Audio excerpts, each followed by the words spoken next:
Os primeiros discípulos. Evangelho de João. Comentário de Mário Persona. Em sua alegria de recém-convertido, Filipe vai contar as boas novas a Natanael. Os novos convertidos são os mais apaixonados em evangelizar.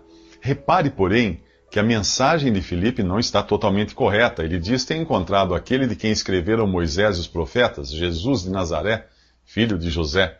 Jesus não era de Nazaré, era de Belém. E não era filho biológico de José, mas tinha sido gerado pelo Espírito Santo. Mesmo sem saber tudo sobre Jesus, Filipe é usado por Deus para levar as boas novas. Se você acabou de conhecer o Salvador, não se acanhe, achando que só pode falar dele depois de conhecer muito bem a Bíblia. Os sacerdotes daquele tempo estudavam todos os dias as Escrituras e se gabavam de conhecê-las, e mesmo assim crucificaram o Messias. Se você, por outro lado, se orgulha da sua bagagem e despreza o novo convertido que fala de Jesus de forma capenga e pouco ortodoxa, cuidado, pois o conhecimento ensoberbece. Ajude o novo convertido a entender melhor as Escrituras, como fazem Priscila e Áquila no livro de Atos com o eloquente Apolo, um jovem com muita motivação, porém com pouco conhecimento de Jesus. Você não precisa se dar o trabalho de desmotivar o novo convertido. Satanás já faz isso. O problema de Natanael é justamente saber mais do que Filipe, o que o faz agir com desprezo e desdém. Natanael sabe que o Messias deve vir de Belém. E ele diz assim: acaso pode vir alguma coisa boa de Nazaré? Fala em tom irônico, constrangendo Filipe. Ironia e sarcasmo são atitudes de pessoas que se consideram superiores às outras.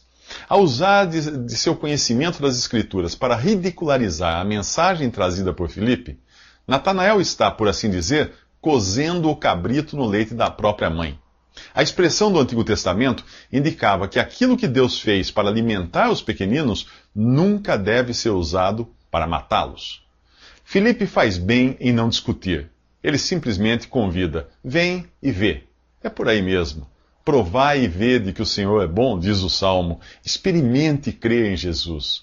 Natanael aceita o convite e é levado a Jesus. E este revela detalhes do caráter de Natanael e diz tê-lo visto sentado sob a figueira. O Senhor sabe quem somos e onde estamos. E isso impressiona Natanael, que passa a chamar Jesus de Mestre, Filho de Deus e Rei de Israel. Mas não se iluda pensando que um encontro pessoal com Jesus é o final da história. É apenas o começo. Você creu só porque eu disse que o vi debaixo da figueira? Pergunta Jesus a Natanael. Jesus garante que Natanael verá coisas ainda maiores, como o próprio céu aberto. O céu aberto é a visão reservada a todo aquele que crê em Jesus. E será também a sua expectativa se você crer nele. Ao incrédulo, porém, só lhe resta esperar por uma cova aberta e pelo abismo aberto ao sair desta vida. Nos próximos 3 minutos, os milagres de Jesus começam numa festa. Se os homens quisessem inventar uma história para dizer que Deus veio ao mundo na forma humana, certamente escolheriam um milagre espantoso para inaugurar sua carreira aqui. Algo como curar uma cidade inteira de uma epidemia, destruir o exército inimigo com um raio, ou sair voando diante de todos. Mas este evangelho surpreende pela forma como apresenta o início do ministério de sinais e milagres de Jesus. Quem ousaria imaginar que Deus, ao se fazer homem, inauguraria sua carreira de sinais e milagres resolvendo o problema de um serviço de buffet numa festa de casamento? Pois o capítulo 2 do Evangelho de João diz que foi exatamente este o primeiro milagre de Jesus. Ele não começa curando enfermos, alimentando famintos ou expulsando demônios, ainda que viesse a fazer isso em outras ocasiões. Jesus começa seu ministério em uma festa de casamento, transformando água em vinho. O que será que Deus quer nos dizer com isso? Muitas coisas. A primeira é que o seu ministério é diferente do de Moisés, por intermédio de quem Deus havia dado a lei aos judeus. Moisés transformou a água em sangue e morte. Mas aqui Jesus transforma a água em vinho. O Salmo 104 diz que Deus faz crescer o pasto para o gado e as plantas que o homem cultiva, para da terra tirar o alimento, o vinho que alegra o coração do homem, o azeite que faz brilhar o rosto e o pão que sustenta o seu vigor. O vinho é um símbolo de alegria. O ministério de Jesus começa em festa e alegria, porque é assim também que a história termina no céu. Sabe o que acontece no capítulo 19 de Apocalipse, quando os salvos por Jesus se encontram com ele? Uma festa de casamento. Vamos nos alegrar e dar-lhe glória, é o que diz lá. Pois chegou a hora do casamento do Cordeiro, e a sua noiva já se aprontou. Felizes os convidados para o banquete do casamento do Cordeiro. Em Apocalipse, a noiva é a igreja, o conjunto dos salvos por Jesus desde a descida do Espírito Santo, que está registrada no livro de Atos, no capítulo 2 de Atos dos Apóstolos. Tudo começa com uma festa de casamento e termina com uma festa de casamento. Esta, do Evangelho de João, ainda não é a festa do casamento de Jesus, e ele diz à sua mãe que a sua hora ainda não chegou. Mesmo assim, ele considera o evento tão importante que faz ali o seu primeiro milagre, transforma a água em vinho, símbolo da alegria do homem. Quando o mestre-sala, ou encarregado da festa, prova a água transformada em vinho, chama o noivo e dá parabéns a ele por ter guardado o melhor vinho para o final. Nós poderíamos dizer ao mestre-sala que ele deu os parabéns ao noivo errado e que, quanto à qualidade do vinho, ele ainda não viu nada. Nos próximos 3 minutos, mais lições do primeiro milagre de Jesus. Alguns leem o capítulo 2 do Evangelho de João e tiram a seguinte conclusão: Maria pediu a Jesus para resolver o problema da falta do vinho. Portanto, tudo o que pedirmos a Maria, ela pedirá ao seu filho e ele fará a vontade de sua mãe. Mas será que ela pede alguma coisa aqui? Não. Maria apenas observa que o vinho acabou. Embora ela pudesse desejar que Jesus tomasse alguma providência, ela não pede isso explicitamente. Jesus, por sua vez, diz a Maria: mulher, que tenho eu contigo? A expressão mulher não é desrespeitosa, mas equivale a senhora ou dona Maria, como diríamos hoje. Já a expressão que tenho eu contigo deixa claro que Maria não exerce qualquer influência sobre Jesus e seu ministério. Em outra ocasião, os discípulos avisam a Jesus que sua mãe e seus irmãos o buscam. Ele responde: quem é minha mãe? E quem são meus irmãos? E continua dizendo que qualquer que fizer a vontade de meu Pai, que está nos céus, este é meu irmão, irmã e mãe.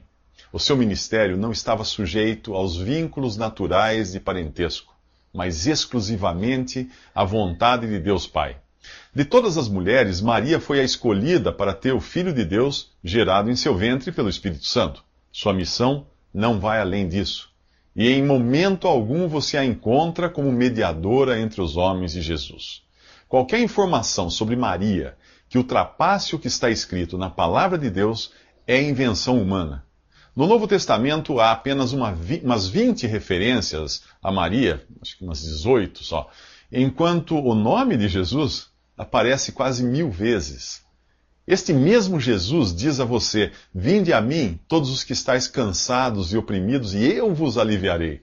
Como alguém pode desprezar um convite assim e ousar ir a Maria ou a qualquer outro na hora da necessidade? Não pense que eu esteja de algum modo desrespeitando a memória de Maria.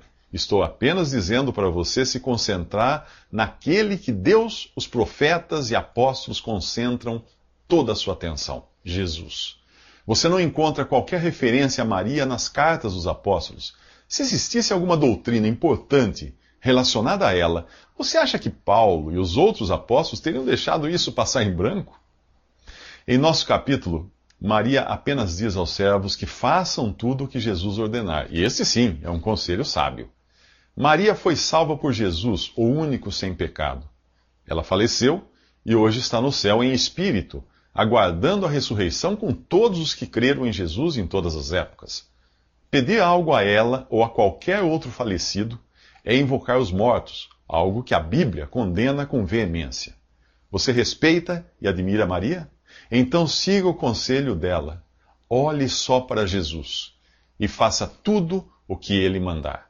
E nos próximos 3 minutos, ele ordena que os vasos sejam cheios de água. O primeiro milagre de Jesus, ao transformar a água em vinho em uma festa de casamento, pode ser visto também como o primeiro milagre que ele faz na vida de uma pessoa. Veja quantas coisas interessantes você encontra no capítulo 2 do Evangelho de João, a começar pela expressão ao terceiro dia, a mesma usada no capítulo que fala da ressurreição. Este e o próximo capítulo nos falam da água como um símbolo da palavra de Deus. como a origem da nova vida, a vida que é compatível com a ressurreição.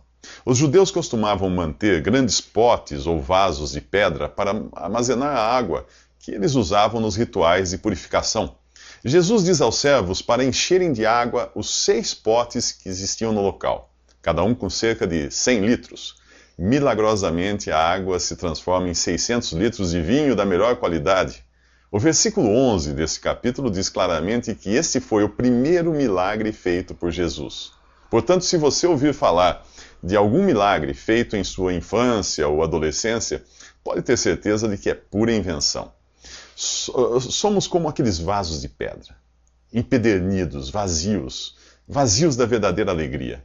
Cedo ou tarde, a alegria natural que o mundo oferece acaba chegando ao fim, como o vinho da festa, mas a alegria sobrenatural que Deus dá aos que creem em Jesus é eterna. Você já experimentou esse primeiro milagre em sua vida? Você já se deixou encher até em cima pela água, uma figura aqui da palavra de Deus? Se assim for, essa palavra que você ouviu em algum lugar será transformada por Jesus em vida e alegria. Uma mudança literalmente da água para o vinho, sobrenatural, radical, completa. Mesmo que por fora você pareça ser o mesmo rude e áspero vaso de pedra, por dentro aconteceu um milagre que lhe deu vida e vida eterna. Além da alegria de saber que seus pecados foram todos pagos por Jesus na cruz. Ninguém vê a transformação ocorrendo dentro daqueles grandes vasos. O modus operandi de Deus está além da nossa visão e da nossa compreensão. A palavra de Deus também opera assim, dentro de nós, no nosso interior. O livro de Hebreus diz que a palavra de Deus é viva e eficaz e mais afiada do que qualquer espada de 2 gumes e penetra ao ponto de dividir alma e espírito, juntas e medulas, e julga os pensamentos e intenções do coração. Essa palavra se resume na seguinte declaração do apóstolo Paulo em 1 Coríntios: Cristo morreu pelos nossos pecados segundo as Escrituras, foi sepultado e ressuscitou ao 3º dia segundo as Escrituras. É isso só. Você crê nisso? Se você realmente crê, o primeiro milagre em sua vida será essa transformação realizada por Deus. Mas se você tem ido atrás de Jesus em busca de outros milagres, talvez você seja como aqueles de quem ele está falando nos próximos 3 minutos.